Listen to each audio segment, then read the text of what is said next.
This is Mamuni. Thank you so much for being Amar Baba Ma. Hi everyone, welcome to my channel. Big update. Alert taxpayers.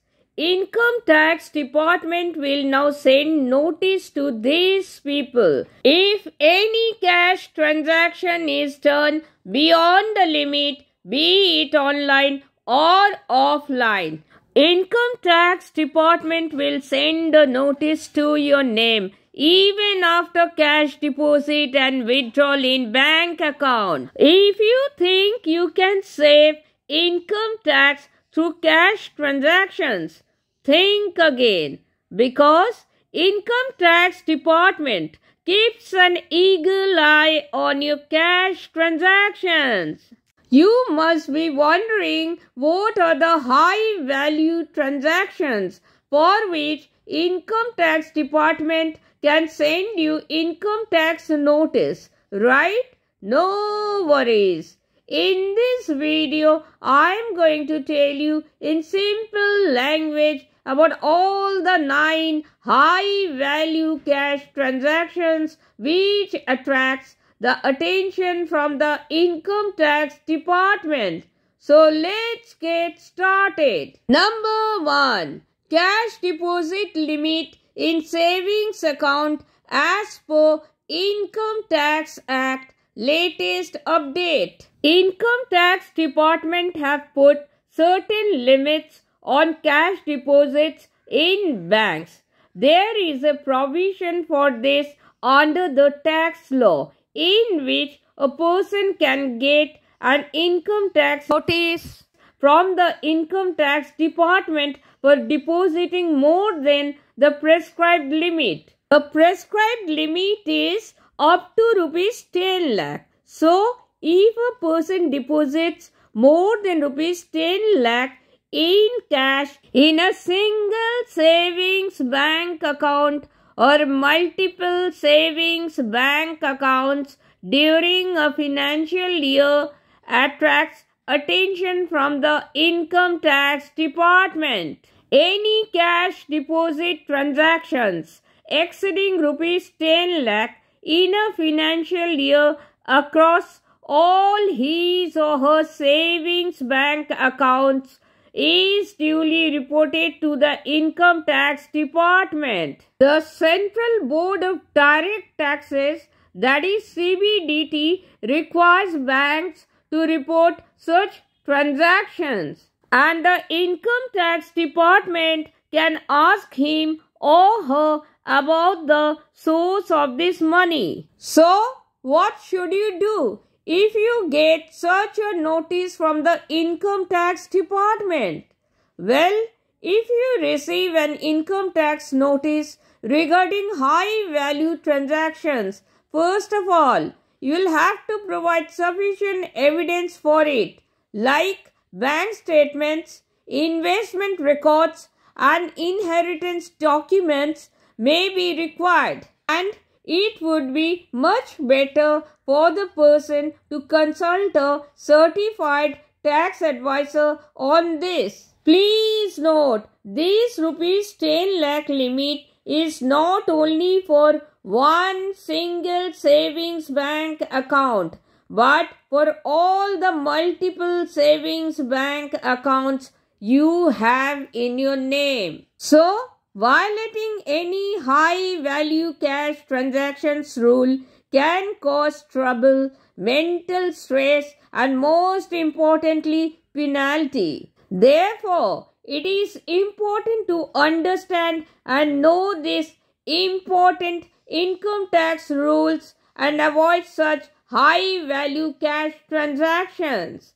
Number 2. Cash deposit limit in current account as per Income Tax Act. The cash deposit limit for current accounts as per Income Tax Act is rupees 50 lakhs. If a person deposits more than rupees 50 lakhs in cash in a financial year in his or her current account, the bank informs the Income tax department about it, and the income tax department can ask him or her about the source of this money. It is mandatory to follow this rule, especially for businessmen and companies. Another frequently asked question: why do businesses hold current accounts? Well,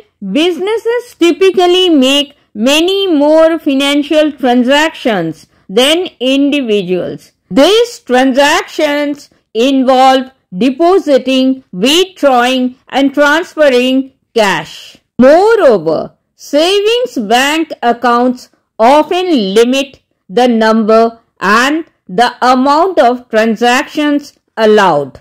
For current accounts, which are primarily used by businesses and enterprises for daily transactions, the cash deposit is often higher compared to savings accounts because businesses deal with large volumes of cash due to their operational nature. Current accounts also offer features that benefit businesses such as overdraft facilities and advance payment solutions. These features are ideal for sole proprietorships, LLPs, and private and public companies. Number 3. Cash withdrawal limits and tax deducted at source, that is TDS, as per Income Tax Act. For cash withdrawals, Section 194N of the Indian Income Tax Act imposes the following limits and TDS rates. Income Tax Department has notified a Section 194N to apply TDS on cash withdrawals. According to Section 194N of the Income Tax Act, tax deducted at source, that is TDS, has to be deducted if a person withdraws in cash from bank any amount in a particular financial year if it exceeds the prescribed limits. Now, let's take a look at the rate of applicable TDS under Section 194N. 1. Cash withdrawals in excess of rupees 1 crore, and if the person withdrawing the cash has filed income tax return for any or all 3 previous assessment years, then TDS at the rate of 2% is applicable. 2. Cash withdrawals in excess of rupees 20 lakhs, and if the person withdrawing the cash has not filed ITR or income tax return for any of the preceding 3 assessment years, then TDS at the rate of 2% is applicable. 3. Cash withdrawals in excess of rupees 1 crore, and if the person withdrawing the cash has not filed ITR or income tax return for any of the preceding 3 assessment years, then TDS at the rate of 5% is applicable. Number 4. Bank fixed deposit, that is FD limit as per Income Tax Act. The specified limit for cash deposits in one or more fixed deposits, that is FDs, in a financial year is rupees 10 lakhs. But if a person deposits more than rupees 10 lakhs in one or more FDs in a financial year, then bank will report this to the IT department, and income tax department can ask him or her about the source of this money. And moreover, tax deducted at source, that is TDS, on fixed deposit, that is FD, interest attracts a tax deduction of 10%. This charge is levied on interest income more than rupees 40,000 if the depositor is less than 60 years of age. For senior citizens, that is people about 60 years of age, TDS on interest on fixed deposit is levied if the interest income exceeds rupees 50,000 in a financial year. Number 5. Real estate transactions limit or big property transactions limit. If a person has made a cash transactions of rupees 30 lakh or more in real estate transactions, especially property purchases, then the property registrar will definitely inform the income tax department about this. In such a situation, due to such a big transaction, the income tax department can ask the person about the source of this money. Number 6. Buying shares, mutual funds, debentures or bonds limit.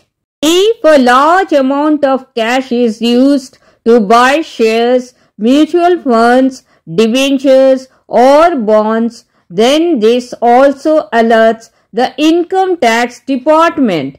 If a person makes a transaction of rupees 10 lakh or more, then the information about it reaches the income tax department. In such a case, the income tax department can ask the person about the source of this money. Number 7. Credit card bill payment limit. If the person's credit card bill is rupees 1 lakh or more and the person pays it in cash, the person can still be asked what is the source of this money.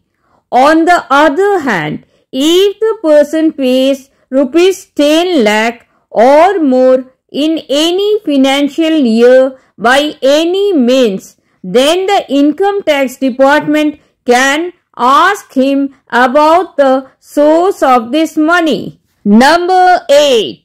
Cash loans limit as per Income Tax Act. The Income Tax Act also regulates cash loans through sections 269 SS and 269 T. Sections 269 SS prohibits a taxpayer from taking or accepting a cash loan exceeding rupees 20,000. Section 269T restricts repayment of loans above rupees 20,000 in cash. Therefore, in a nutshell, a person cannot accept or take a cash loan or deposit of more than rupees 20,000 from another person under section 269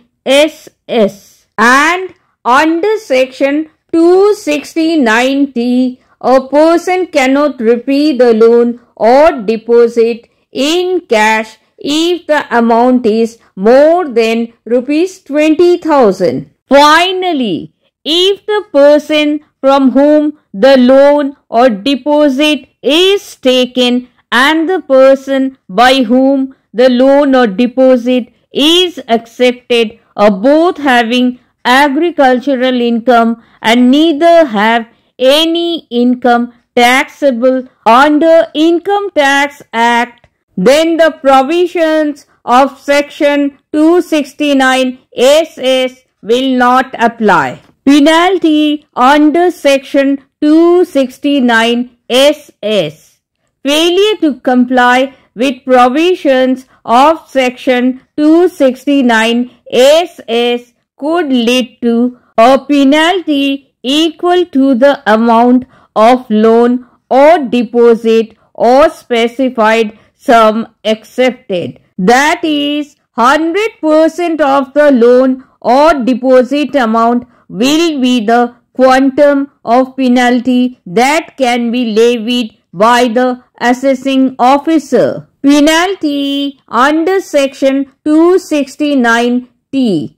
100% of the loan or deposit amount will be the penalty leviable by the assessing officer. However, section 269SS and 269T of the Income Tax Act is not applicable when taking or accepting loan or deposit from a person or entity such as A. the government, B. any banking company, post office, saving bank or cooperative bank, C. any corporation established by a central, state or provincial act, E. any government company, E. other notified institutions. Number 9.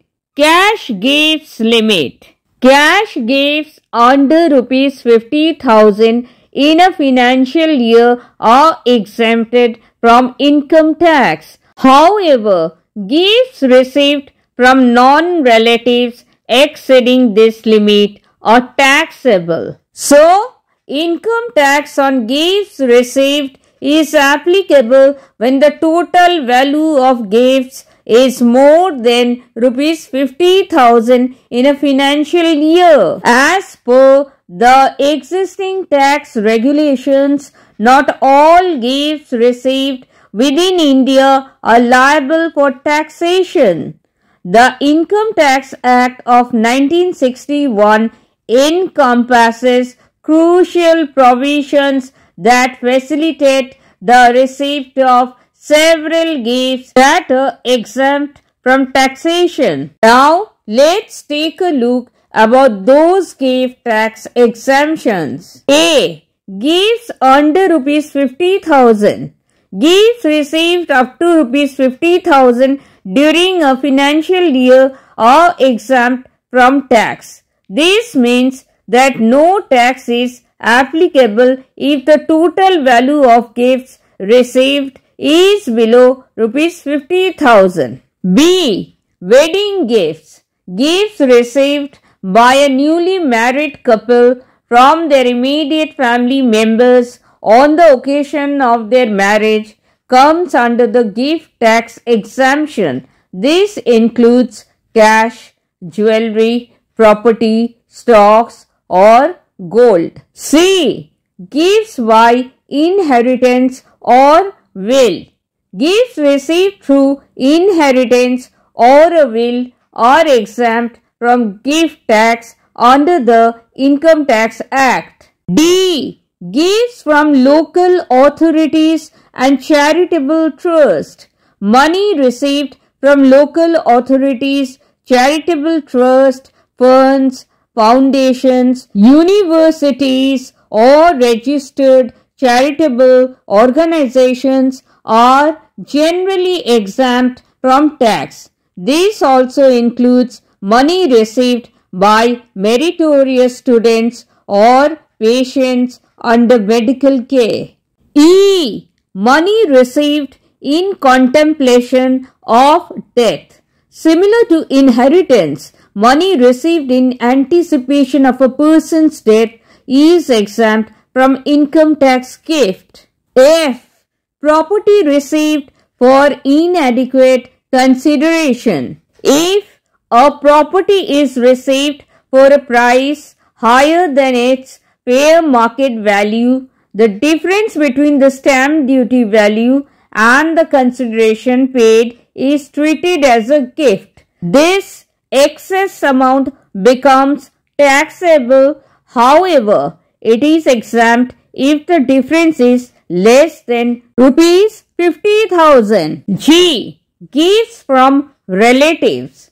As per Income Tax Act, gifts received from the relatives such as your parents, spouse, siblings, brother or sister or other immediate relatives including your in-laws are generally exempt from taxes on gifts. From a taxation perspective, income tax gifts can be categorized into three main types. Number 1. Monetary gifts. Monetary gifts include any money received, including cash, checks, drafts, and bank transfer. Therefore, receiving money in any of these forms could be considered a gift for tax purposes. Number 2. Movable property gifts. Movable property gifts include tangible items that can be moved, such as shares, bonds, jewelry, sculptures, painting, and other valuable possessions. Number 3. Immovable property gifts. Immovable property gifts include land and buildings, residential or commercial property. Thank you so much for watching. Thank you so much for your precious time. I sincerely hope this was helpful.